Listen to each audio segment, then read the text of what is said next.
Hello, welcome back to the vlog. It's been a while. I took some time off from it, but now I am back. Happy New Year, season's greetings, lots of love to all. I've had some time to digest what's been happening, get over what was essentially one of the worst years of my life for a long, long time. And here we are again, and I'm determined to make 2019 work for me because I can't have another 2018.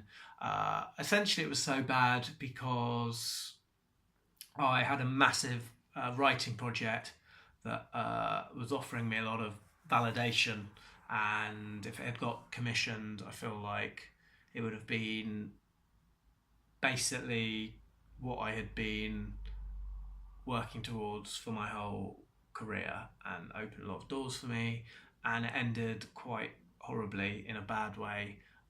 It's never nice. There's no nice way to be told no on a big creative project, but this felt like it was particularly harsh, which is maybe my interpretation of things, and or maybe the reality.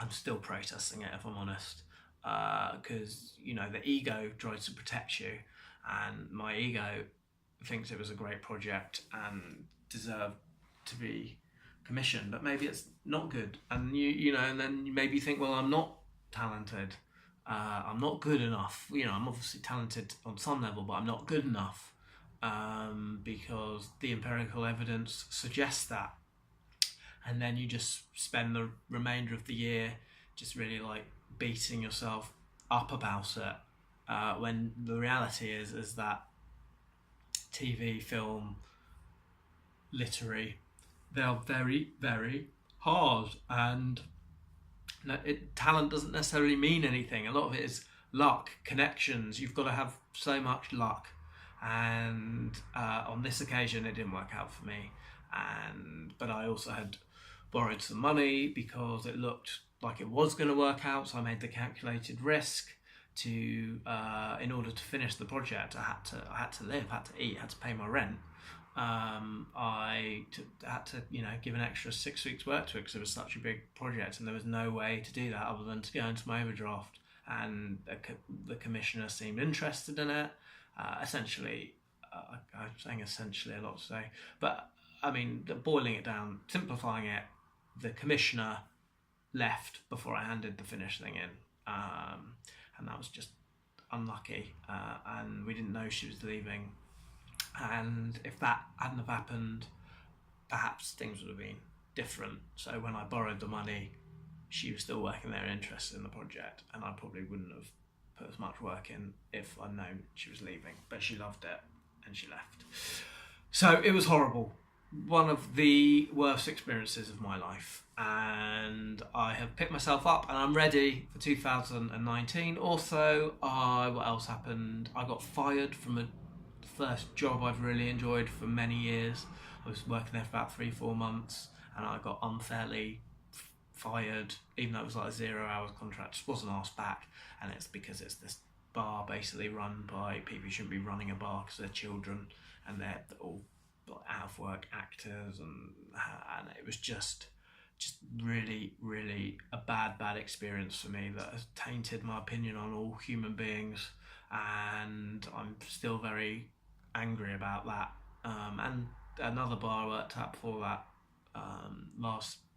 the year before, towards the end of that year, I also got very badly treated. I mean, I get quite badly treated. It feels that way. And maybe that's because, well, I don't know. So I'm not even gonna hypothesize on why it is that people take advantage of me. But any thoughts? Do leave a comment below. So there was that, and then I split up with my girlfriend, who I was in a long distance relationship with, a very lovely Russian journalist, beautiful, intelligent, but it was long distance. I don't know if you've ever been in a long distance relationship, but it's basically all the negatives of a relationship and none of the positives. Just masturbating over Skype essentially, and then hearing about how each other's days are, which that over Skype is not good, whereas that in the real world is nice, and obviously, I mean, I think essentially that's all you can do in a long distance relationship is tell uh, each other how your day's been. I mean, because you do stuff. I think physically touching and being with someone and going places and experiencing things is what makes a relationship so good, and it's just very limiting, and neither of us had any money, so we couldn't go and see each other. And when I had my bad result from the TV channel, I became unwell mentally, and that she didn't like that, because I think it might be a cultural thing, and that the man has to be strong in Russia, and essentially I was not in a good place. I'm fine now, but that might be too much information. But I still like her very much, and she likes me, and we talk occasionally. And it's one of the few girlfriends I've had who I'm still talking to when we split up. But then she didn't have to spend too much time with me.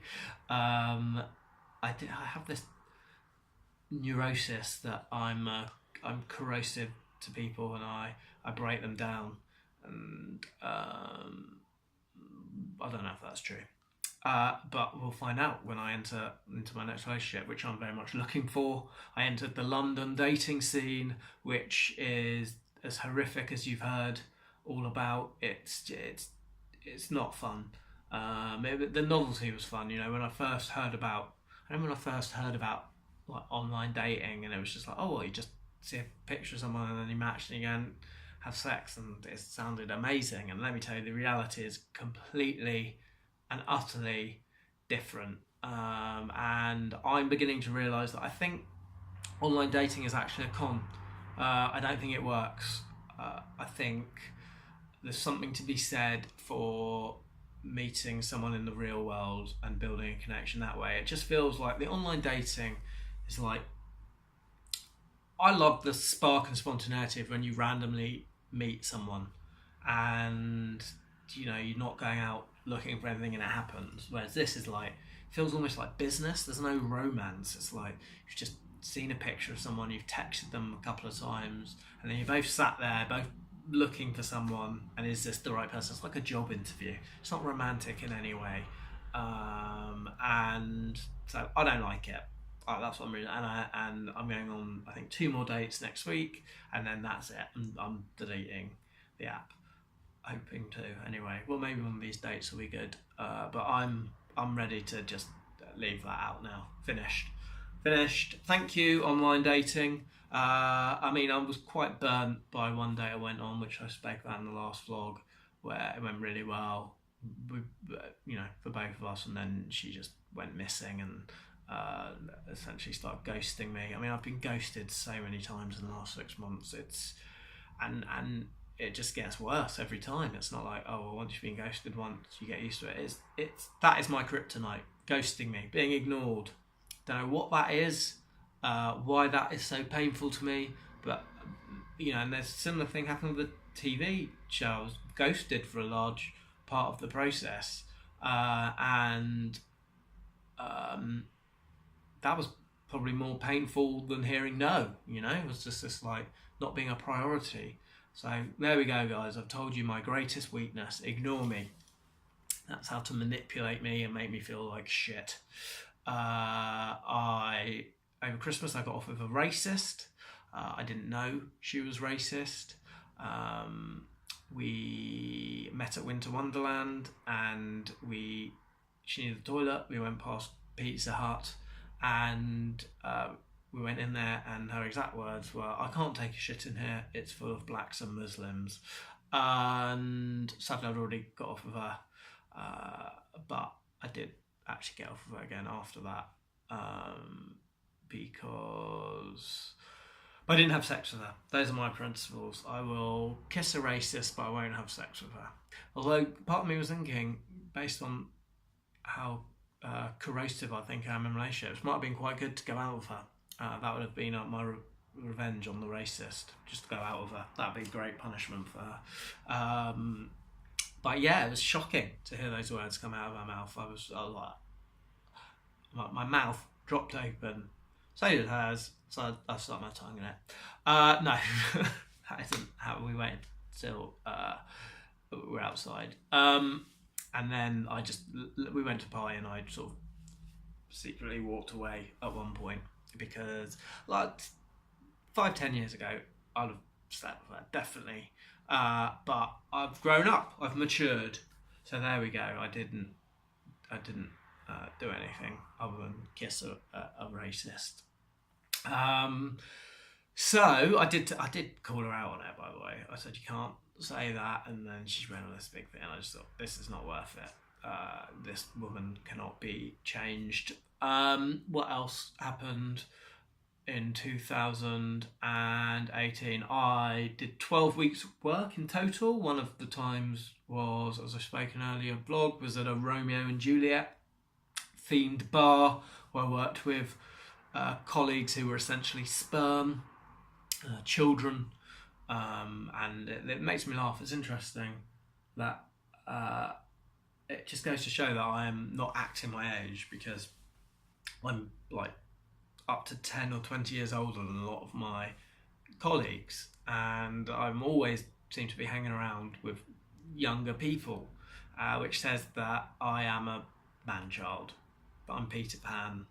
I'm not saying that like I'm Peter Pan, the boy who never grows up. It's like I'm self-aware about it. I'm not unaware of the fact that I'm living this sort of Peter Pan lifestyle. I need to grow up. I mean, that is my biggest thing in 2019. Well, grow up is the wrong term. I need to start being more responsible. I don't need to grow up. I can still have fun and go out and hang around with young people and do interesting things, but I think, essentially start laying down some roots and actually, have some security of some description. Not be going to like parties with sperm till 6 o'clock in the morning in Camberwell, watching them sniff poppers and play Pokemon Go or whatever I ended up doing that time. I mean, yeah, not fun. And I have been fired from the Goose, which is actually a blessing in disguise. Can finally name it. The pub in Walthamstow I've been DJing at. Now, if you want to see the real underclass of society, and I'm not using that word in like from some sort of higher than thou, like these people are scum and I'm better than them. This is how I would describe the people there. They're an underclass. They're the I don't. Maybe you interact with that type of person on a regular basis, and I'm casting aspersions here on the type of people who watch this vlog. But for me, that is a world that I do not and have not associated with. I think most of us, we go to bars and drink espresso martinis and meet people who work in marketing and stuff like this. And this was essentially some very dodgy, rough people. I mean, I saw violence, sexual harassment. I had violence. I was threatened physically and verbally. I saw that happening. There was famously one time I turned up and there was like blood all over the dance floor because there'd been a massive fight before I got there, and they just mopped it up and said, "Go on, off you go." So I was in constant fear for my own life in there. It was not a fun environment to work in. Some of the people were not. I made friends with a couple of the bar staff and also a couple of locals there. I went out then one night and just we had a good old prison chat. I mean, they'd been to prison, and I just said, I probably might go to prison one day if there's for something like an open prison. I imagine mine would be like something financial, maybe, or crooked. And the thing about working in that pub made me realise if this society does fall apart as it looks, increasingly more likely, I'm going to get my arse handed to me, because there are some seriously hard, rough people out there who are going to just, once civil society breaks down, they're the ones who are going to be in charge, not us lot.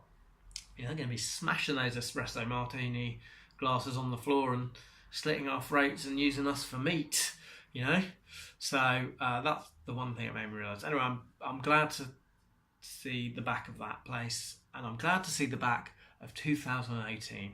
So there we go. This is my vlog back. I hope you enjoyed it. If you haven't subscribed already, please do. And I will be going back to doing this weekly. And there we go.